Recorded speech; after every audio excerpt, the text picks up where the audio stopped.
The room went silent when my daughter stood up and said my name. Not softly, not privately.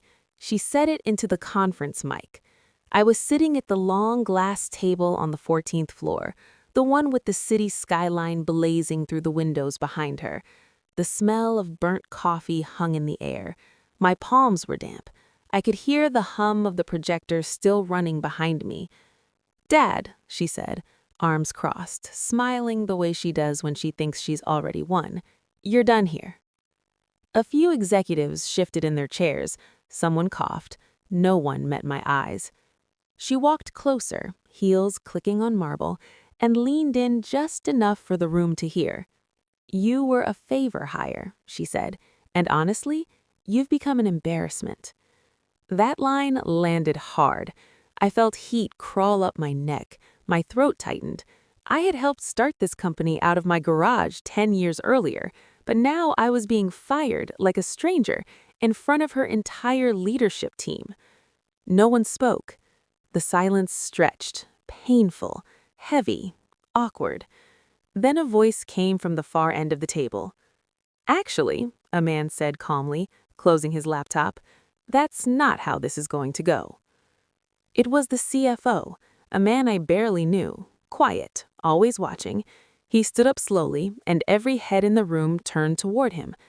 "I think we should pause this meeting," he said, "and I suggest everyone stays seated." Whispers rippled across the room. My daughter's smile froze. The CFO looked at her and added, "Because what you just did may have serious consequences." You could feel the shift instantly. People straightened, phones disappeared, eyes widened. My daughter laughed once, sharp and nervous. "You're overstepping," she said. "This is my company." The CFO didn't laugh back. Instead, he looked at me with respect, almost recognition. "Sir," he said, "I'll be calling you tomorrow morning. There are things here you deserve to know." The color drained from my daughter's face. She opened her mouth, then closed it. For the first time, she looked unsure, like the ground had moved beneath her feet. No one was looking at her anymore. They were all looking at me, and that's when I realized something she never had. I hadn't lost my power in that room. I had just stopped using it.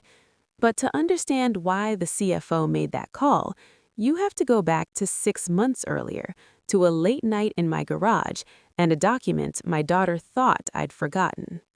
6 months before my daughter fired me, I was still working late nights for her company. Not because I needed the money, because I believed in her. The office was quiet after 8 p.m. Most people went home early. I stayed. I fixed reports, reviewed contracts, caught mistakes no one else noticed. I didn't put my name on anything. I didn't ask for credit. She was the CEO. She deserved the spotlight. Or so I thought. That night, I was in my old garage, the same garage where this company was born. Dust covered the shelves, boxes were stacked to the ceiling. I was looking for old tax files when I found a thin blue folder tucked behind a toolbox. My handwriting was on it. Dates, signatures, originals. I sat down hard on the wooden stool. Inside were documents my daughter had never asked for, but had definitely used.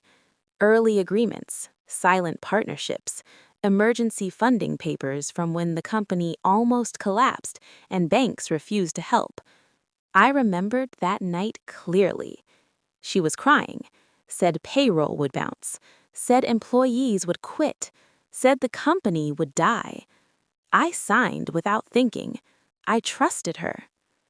I closed the folder and stared at the concrete floor for a long time. The next morning, I brought one document to the office. Just one. I didn't show it to anyone. I slipped it into my drawer and locked it. That same week, my daughter stopped inviting me to leadership meetings. She stopped asking my opinion, stopped returning my calls, started correcting me in front of junior staff. Once, during a meeting, she laughed and said, "Dad, this isn't how business works anymore." People smiled politely. I didn't. I told myself it was stress, pressure, success changing her. I was wrong, because the day she fired me wasn't sudden. It was planned. And while she thought she was erasing me from her company, someone else had already noticed what she didn't. Someone who knew exactly who I was and why my name still mattered. If you think this story ends with silence, you're wrong. My daughter makes a move that crosses a line, and the company starts turning against me in ways I never expected. Subscribe now so you don't miss what happens next, because the truth she tried to bury is about to come out. After she stopped inviting me to meetings, things got worse. Not loud at first, quiet, careful, like she wanted to erase me without anyone noticing. My access to files was updated. My approval rights were restructured. My calendar suddenly showed meetings I was never told about. One morning, my key card didn't work. I stood there in the lobby, red light blinking while interns walked past pretending not to see me. The security guard finally looked up and said, "Sir, you might want to check with HR." HR wouldn't meet my eyes. "They're just changes," the manager said, folding her hands. "Temporary." Temporary felt permanent. During meetings, my daughter corrected me sharply, rolled her eyes. Once she laughed and said, "Let's let someone more current handle this." People laughed with her, not because it was funny, because she was the boss. That was when I noticed the CFO. He never laughed. He watched. He wrote notes. When she spoke over me, his pen paused. When she dismissed my work, his jaw tightened slightly. He didn't defend me, but he didn't forget. One afternoon, he stopped by my desk, quietly, like he didn't want anyone to notice. "Are you doing okay?" he asked. I nodded, just adjusting. He studied me for a second longer than necessary, then said, "If you ever need copies of anything, let me know." It was a strange thing to say. A week later, my daughter called a leadership meeting, mandatory, urgent. Her email ended with, "Attendance required, no exceptions." That was the meeting where she fired me, the one with the microphone, the skyline, the silence. As I walked into the conference room that morning, the CFO met my eyes across the table. He gave a small, almost invisible nod. Not sympathy, preparation. And that's when I realized whatever was coming, he already knew, and my daughter didn't. The meeting started like any other. Slides on the screen, revenue charts, buzzwords. Everyone pretending this was just another Monday. I sat near the end of the table. My notebook was open, but I wasn't writing. My daughter didn't look at me once. Halfway through, she stopped the presentation. She clicked off the screen and stood up. "I want to address something," she said, folding her arms, "before we move forward." My name came next. Not gently, not privately. She said it into the microphone. Every head turned toward me. She smiled, tight, controlled. "After careful consideration, we've decided to terminate my father's role effective immediately." The air left the room. Someone dropped a pen. A chair creaked. No one spoke. She continued, louder now. "This company needs professionals who understand modern business, not sentiment." Then she looked straight at me and delivered the line that still burns. "You were a favor hire, and honestly, you've become an embarrassment." A few people laughed. Not all, but enough. My hands went numb. My chest felt hollow. I could feel 30 pairs of eyes on me, waiting to see if I'd beg, argue, or break. I didn't do any of it. I stood up slowly and gathered my notebook. That's when the CFO closed his laptop. The sound cut through the room like a blade. "Actually," he said calmly, "this meeting isn't over." My daughter turned, annoyed. "This doesn't concern you." He stood. It does. You could feel the shift immediately. People straightened, phones disappeared. The room felt different, alert. I suggest everyone remain seated, the CFO said, because what just happened may require documentation. My daughter laughed, sharp and nervous. You're being dramatic. He didn't smile. Instead, he looked at me, not with pity, with respect. Sir, he said, please don't leave yet. The silence returned, but this time it wasn't for her. It was for me. And in that moment, I understood something clearly. This wasn't the end. It was the beginning of a reckoning she never saw coming. The meeting ended in silence.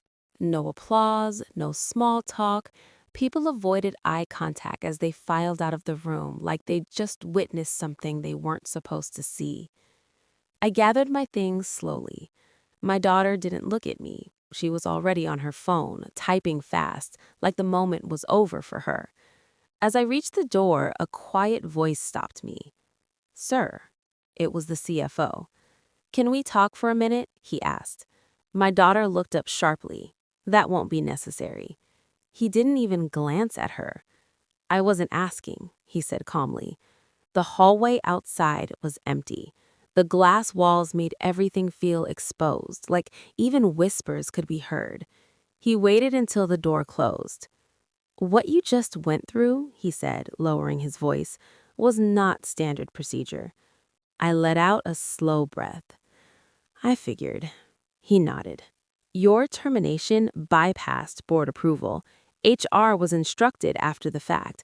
That alone is a problem. I looked at him, surprised.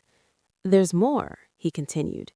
Over the past few months, I've noticed irregular decisions, missing documentation, authority being assumed where it wasn't granted. My stomach tightened. He hesitated, then said, I found old agreements, early stage papers. Your name appears in places it shouldn't have been removed from. I thought of the blue folder in my drawer. So you know, I said quietly. He met my eyes, enough to be concerned. Then he added, enough to know this isn't just about you being fired. He glanced back toward the conference room. If you're willing, I'd like to meet off-site tomorrow morning. Why? I asked. He didn't answer right away. Because, he finally said, there's a version of this company's story that never made it into the official records. And then, almost as an afterthought, he said, she's been very careful, but not careful enough. That night, I didn't sleep. I sat at my kitchen table, the termination email unopened on my phone, and unlocked the drawer where I'd kept that document for months. For the first time, I laid everything out. And I realized something terrifying. If the CFO was right, my daughter hadn't just pushed me out, she'd built the company on something that didn't fully belong to her. The call came at exactly 8:12 the next morning. Not from my daughter, from the CFO. His voice was calm but tight. Thank you for meeting me, he said. I didn't want this conversation on company lines. We met at a small cafe 2 blocks from my old office, the kind with chipped mugs and low music. He chose the table in the corner, back to the wall. He slid a thin folder across the table. I've been reviewing the company's early financial history, he said. Not just reports, originals. My hands paused over the folder. Several emergency capital injections were never properly disclosed, he continued. They were recorded as personal loans, but the paperwork doesn't support that. I opened the folder. Copies of documents stared back at me. My signatures. Dates I remembered too well. These agreements, he said, tapping the page, established controlling rights under specific conditions, conditions that were met 2 years ago. My chest tightened. She never triggered them, I said quietly. She couldn't, he replied, because doing so would have revealed you. He took a sip of coffee, then added, by firing you publicly, she may have violated those same agreements. I leaned back, the cafe noise fading around me. "So what happens now?" I asked. The CFO looked at me carefully. "That depends on you." He explained slowly. The board, the regulators, the audit already started, quietly. He had delayed filing certain reports, waiting. "For confirmation," he said. I thought of the blue folder, the nights in the garage, the trust. "I have the originals," I said. His eyes sharpened. "Then this changes everything." He stood, gathering his coat. "I'll call an emergency board review. Once those documents are presented, control shifts." I swallowed. "And my daughter?" He paused. "That's not my decision, but actions have consequences." As he turned to leave, he added one last thing. "You didn't lose your position yesterday," he said. "You revealed it." I sat there long after he left, staring at my coffee, because for the first time, I wasn't thinking like a father. I was thinking like the man who built the foundation she stood on. The board meeting was scheduled for Friday morning. Emergency session, no agenda sent out, attendance mandatory. That alone told me how serious this had become. The CFO picked me up an hour before the meeting. He didn't say much during the drive, just handed me a printed list of names. "These are the people who matter today," he said. "Watch their faces." The boardroom was smaller than the executive floor, but heavier. Dark wood table, framed photos of early company milestones on the walls. Photos I was in, but unnamed. My daughter was already there when we walked in. She looked confident, perfect suit, perfect smile, but her eyes followed me the entire time, sharp and calculating. She hadn't expected me to be there. The CFO opened the meeting. "This session is regarding governance concerns, undisclosed controlling agreements, and executive misconduct," he said evenly. My daughter interrupted with a laugh. "This is ridiculous. He's no longer employed here." The CFO didn't look at her. "Employment status is irrelevant. Ownership and authority are not." A murmur moved around the table. He nodded to me. I placed the blue folder on the table. The sound it made when it hit the wood was soft, but final. I opened it slowly and slid the originals forward. Early-stage funding agreements, control clauses, board contingency provisions. One by one, the board members read. Faces changed. One man adjusted his glasses. Another leaned back, stunned. A woman whispered, "These were never disclosed." My daughter stood up. "These are outdated, emotional, family paperwork." The CFO spoke again. "They were legally binding and triggered." Silence. Then the board chair cleared his throat. "According to these documents," he said carefully, "certain executive actions, including termination, required joint authority." He looked at my daughter. "You did not have that authority." Her confidence cracked. "This is a misunderstanding. We can fix this." The board chair shook his head. "No, this requires review." The CFO closed his notebook. "Effective immediately, executive powers are suspended pending investigation." My daughter's mouth opened. Nothing came out. For the first time, she wasn't in control of the room. As the meeting adjourned, board members avoided her eyes. She stood alone. I stayed seated. She found me in the hallway outside the boardroom. No audience, no microphone, just us. "Why are you doing this to me?" she snapped, grabbing my arm. I looked down at her hand. She let go. "I didn't do this," I said calmly. "You did." Her voice dropped. "You're trying to take my company." I shook my head. "I'm trying to protect what you built, on top of what I gave." She laughed, but it cracked halfway through. "You never believed in me." "That's not true," I said. "I believed in you so much that I trusted you with everything." She looked away, jaw tight. "You made me look weak." "You fired me in public," I replied. "That wasn't strength, that was fear." Her eyes filled, but she blinked it back. You could have warned me. I did, I said quietly. Every time I stayed silent, every time I let you speak over me, every time I cleaned up a mess and took the blame. She swallowed. So what now? I didn't answer right away. Now, I said, the board decides, and you decide who you want to be when this is over. Footsteps echoed down the hall. Lawyers, executives, the world returning. She straightened her jacket, CEO mask slipping back on. But before she walked away, she said something that stopped me. You always knew this would happen, didn't you? I met her eyes. I knew power changes people. I just hoped it wouldn't change you. She walked away without another word. I stood there alone, feeling older than I ever had, and clearer.